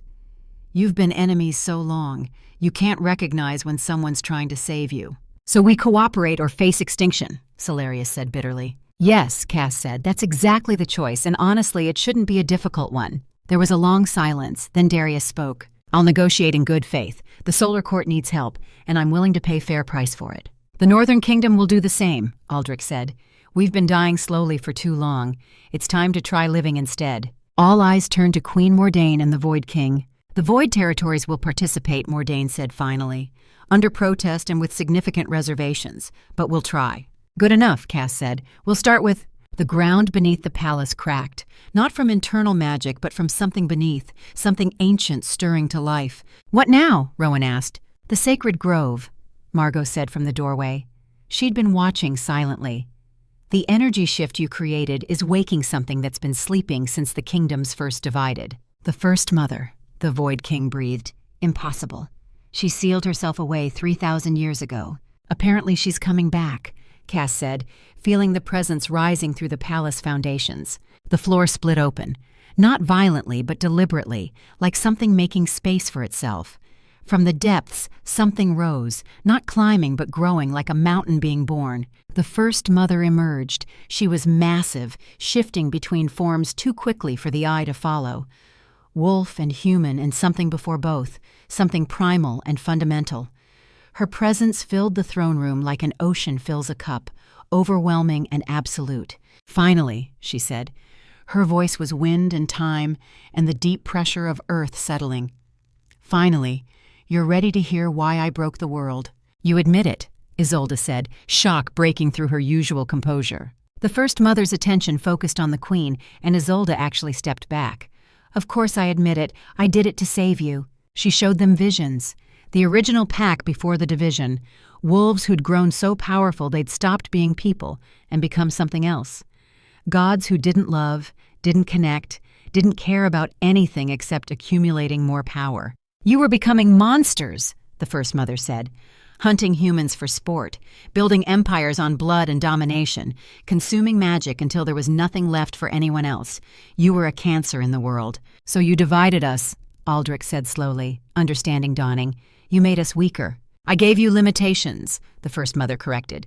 In those limitations, you found humanity again, the need for connection, the value of cooperation, the recognition that power without wisdom is just destruction. She looked at Cass. And I planted a prophecy, every word calculated for the moment when you'd be ready to reunite, not as conquerors but as partners. The prophecy was your design all along, Cass said. The First Mother's form shifted into something almost approachable, almost kind. You were never meant to choose between the three paths. You were meant to recognize that the paths themselves were false divisions. Love and power and freedom aren't mutually exclusive. They're different aspects of the same truth. Which is, Darius asked, that strength comes from connection, not isolation. The First Mother gestured to the assembled rulers. You've been playing the game I designed for 3,000 years, feuding just enough to stay separate, but not enough to destroy each other entirely. Maintained in perfect stalemate while you slowly remembered how to be people instead of gods. That's horrifically manipulative, Vivian said. Yes, the First Mother agreed without shame, and it saved your species from extinction. You're welcome. So what now? Rowan asked. You've revealed yourself. The game is over. Now you choose consciously what you've been doing unconsciously, the First Mother said. You cooperate because you understand why cooperation matters, not because I'm forcing you. She began to sink back into the earth. My work is done. You have your bridge. She looked at Cass. And you have your purpose. Live it well. "Wait!" Cass called out. "What about the Devourers? Are they real?" "Very real," the First Mother said. "They're why I'm leaving. My presence has been shielding your world, but that shield has made you complacent. It's time you learn to defend yourselves. And if we fail, then you'll die. But at least you'll die as people who tried rather than gods who consumed." She was gone, sinking back into the depths like she'd never been there. The throne room was silent, everyone processing what they'd just learned. 3,000 years of history recontextualized in minutes. "Well," Mordain said eventually, "that was unsettling." "Agreed," Celarius said. "So what do we do now?" Isolde asked, and for the first time she sounded genuinely uncertain. "We do what the First Mother wanted," Cass said. "We cooperate consciously. We build the bridges that she forced us to need." She looked at the assembled rulers, starting with immediate crises. "King Celarius, your people need life force within weeks. Queen Mordain, the Void territories have it, but need something in return. What do you need?" Mordain considered. "The Void has grown too deep, too cold. We need warmth. Solar energy would stabilize our territories." "Then we arrange an exchange," Cass said. "Solar Court sends delegations to learn Void techniques for stabilizing sun magic. Void territories receive solar energy in controlled amounts to warm the deep regions." "And the Northern Kingdom?" Aldrich asked. "You mediate," Cass said. "Your lunar magic naturally balances both solar and void. You become the neutral ground where exchanges happen safely." "This is going to take more than words," Kira said. "We need actual structures, trade agreements, defense pacts, cultural exchanges." "Then we build them," Cass said, "starting today." She gestured to the tactical map still spread across the war table. "These show our divisions. Let's redraw them to show connections instead." What followed was the most intense negotiation session Cass had ever witnessed. King Celarius wanted immediate access to void stabilization techniques, but Queen Mordain insisted on gradual implementation with safety protocols. Aldrich mediated, pointing out that rushed magical exchanges had historically led to catastrophic accidents. Cass found herself drawing on her veterinary experience more than she'd expected. When Celarius and Mordain reached an impasse over how much solar energy was safe to introduce into void territories, she compared it to medication dosing. "You don't give a full dose to a patient who's never taken the medication before," she explained. "You start small, monitor reactions, adjust accordingly. Same principle here. Start with minimal energy exchange. Monitor the effects on both territories. Scale up gradually as you learn what works." The metaphor worked. Both rulers understood the concept of graduated implementation. Rowan tackled the military integration problem with Darius and several Void commanders. The immediate challenge was getting warriors who'd been enemies for centuries to train together without killing each other. "We need a common threat," Rowan suggested. "Something all three kingdoms face equally." "The borders," Darius said suddenly. "Not the borders between us, but the outer borders, where our world meets the void between realities. The Devourers test those barriers constantly. We could establish joint patrol units." Cass saw the genius immediately. Shared external threats built solidarity faster than any diplomatic treaty.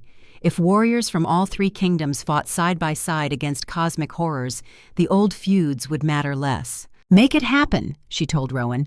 "Start with volunteer units. Keep them small initially. Success breeds expansion." Vivienne and Margot worked on the healing exchanges. The challenge was fundamental differences in medical philosophy.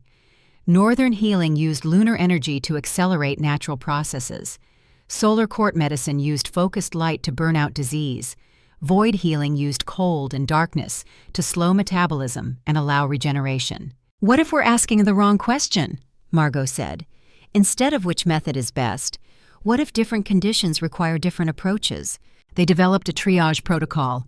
Acute injuries got solar treatment for immediate stabilization. Chronic conditions got northern gradual healing. Deep magical contamination got void cold therapy. By the end of the session, they'd drafted a comprehensive medical exchange program. Even Isolde found a role. Her 3,000 years of political experience proved invaluable for drafting treaties that accounted for cultural differences and historical grudges. She knew which phrases would trigger which kingdoms, which compromises would be acceptable versus which would be seen as weakness. The former queen worked with representatives from all three kingdoms, crafting language that gave everyone something while taking nothing critical away from anyone. By the time the three moons set, they had something remarkable. Not perfect, not without gaps and potential conflicts, but substantive, real, a framework that could actually work if all parties committed to making it work. The armies outside the palace stood down gradually. Initial confusion gave way to cautious optimism as word filtered through the ranks. Their rulers had negotiated peace, actual, functional peace. Not a treaty that would collapse at the first provocation, but genuine cooperation built on mutual benefit. Cass knew the real test would come when the first dispute arose, when kingdoms disagreed and had to choose between cooperation and returning to old patterns of conflict. But they'd built the structures to handle disputes. Now they had to learn to use them. She stepped outside as dawn approached, exhausted beyond measure. The transformation had stabilized, but maintaining it required constant energy. She existed in a state of perpetual balance, her body constantly adjusting between human, wolf, and void states. The cost of being the bridge, she thought, never fully resting because rest meant collapsing into one state or another. Rowan found her on the palace balcony. "You look dead on your feet." "Feel worse than I look," Cass admitted. "How long did we negotiate?" 14 hours, Rowan said, without breaks. "Pretty sure that's a record." "If we have to do that regularly, I'm instituting mandatory coffee stations." He laughed, then sobered. "Seriously, though, are you okay? The transformation, maintaining the energy flows, mediating the negotiations, that's too much for one person." "Probably," Cass agreed. "But who else is going to do it? I'm the only one who exists in all three states simultaneously." "We need to figure out how to share the load," Rowan said. "Maybe train others to maintain the energy flows. Develop more mediators who understand all three kingdoms." "That's actually brilliant," Cass said. She made a mental note to propose it at the next council session. The bridge couldn't rely on a single point of failure. They needed redundancy. Aldrich appeared, his improved health visible in the steadiness of his walk. The silver veins had receded significantly, though faint traces remained. "Cassandra," he said, "I wanted to thank you." "For what?" Cass asked, though she knew. "For giving me a reason to live longer than a year. For giving my kingdom a future. For being exactly what we needed, even when none of us knew what that was." He paused. "And for not hating me for being absent your entire life." "You didn't know where I was," Cass said. "Mom made sure of that. I could have tried harder, searched longer, been less willing to accept failure. Maybe," Cass acknowledged. "But dwelling on what didn't happen wastes energy we need for what's happening now. You're here, I'm here, let's work with that." Vivienne joined them, moving quietly. She'd removed the shadow crown entirely, storing it away. Without it, she looked younger, less burdened. "For what it's worth," she said to both of them, "I'm sorry. For running, for hiding, for creating this situation." "You saw a vision of me destroying everything," Cass said. "Given that information, running made sense.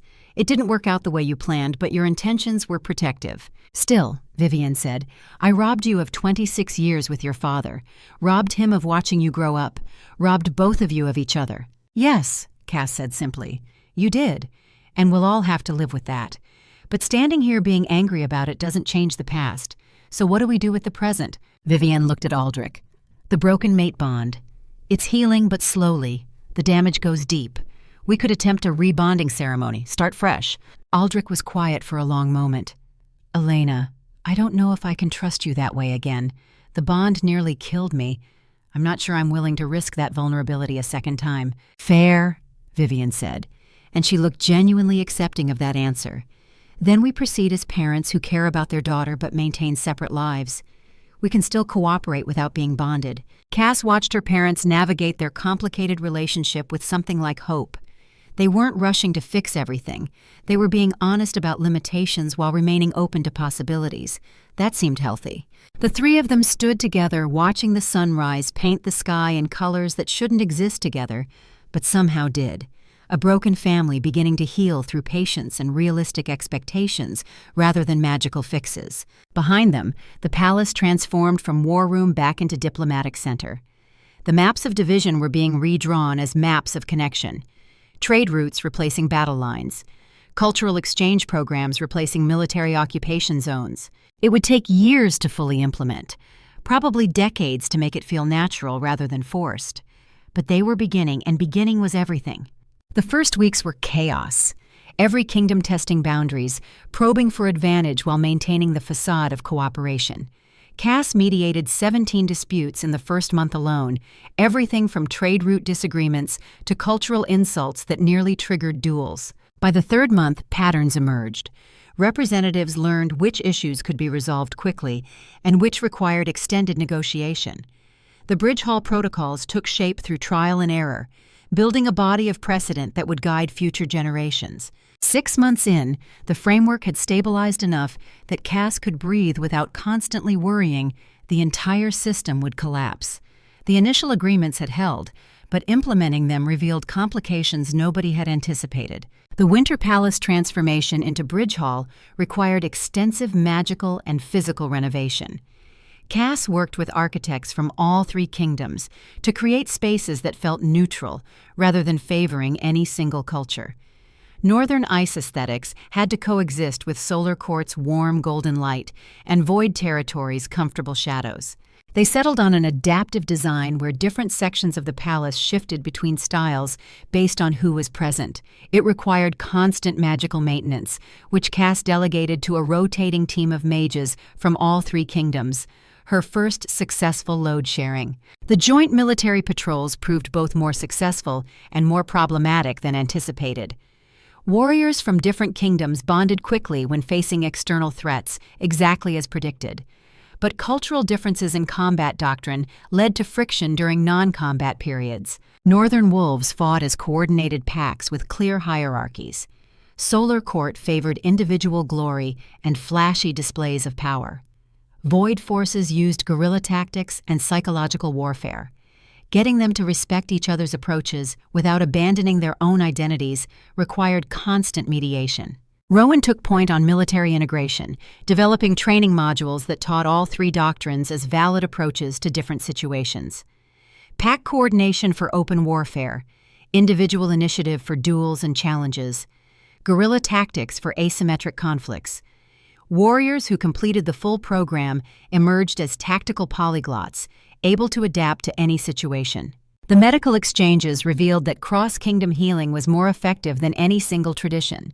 Patients who would have died under one system thrived when healers combined techniques. A northern wolf with void contamination received void cold therapy to stabilize the corruption, then solar energy to burn it out, then northern lunar healing to repair the damage. Survival rates for previously fatal conditions jumped dramatically. Margot and Vivian co-authored a comprehensive medical text combining all 3 traditions. The book became required reading for healers across all kingdoms, and training programs began exchanging students for year-long rotations. Trade agreements encountered unexpected complications around intellectual property.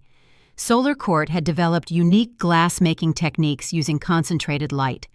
Void Territories had perfected shadow weaving for creating nearly indestructible fabrics. Northern Kingdom held exclusive knowledge of lunar steel forging.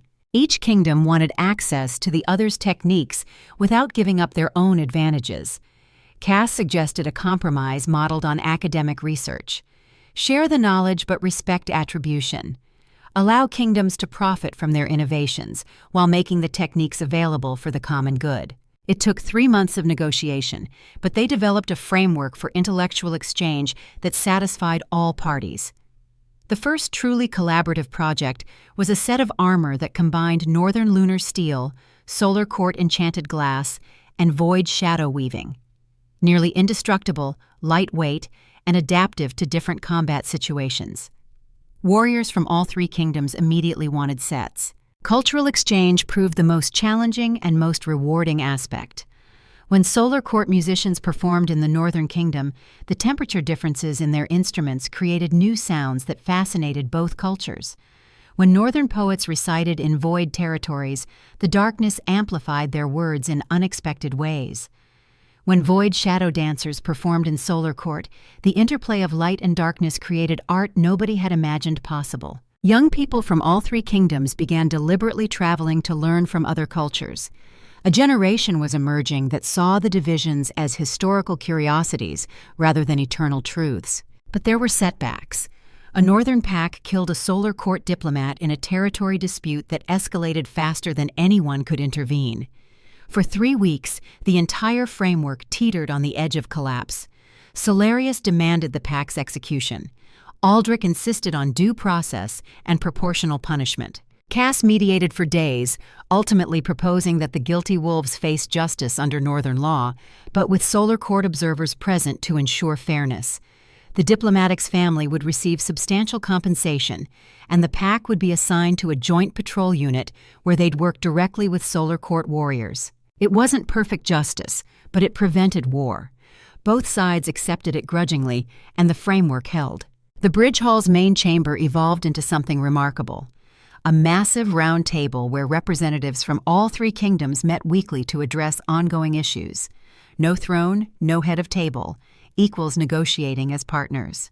Cass attended every session, sometimes mediating, sometimes just maintaining the energy flows that kept everyone healthy enough to negotiate without the desperation of imminent death driving bad decisions. She still maintained her veterinary practice in the human world.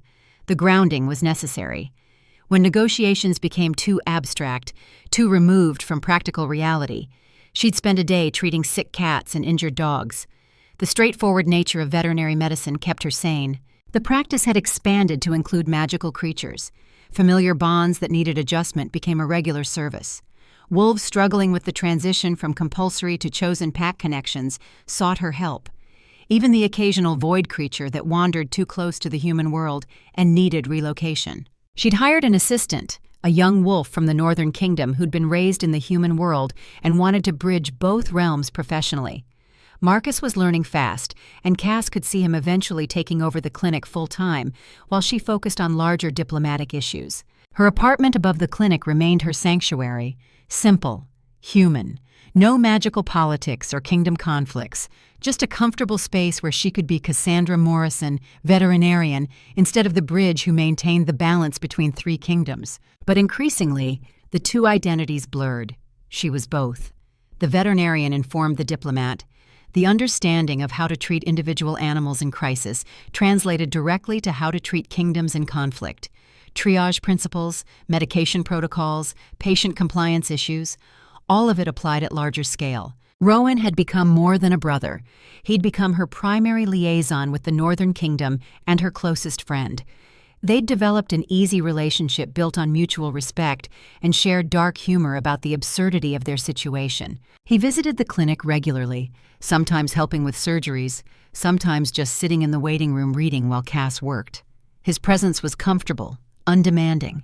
He never asked her to be more than she was in any given moment. Darius visited less frequently, but their friendship was genuine.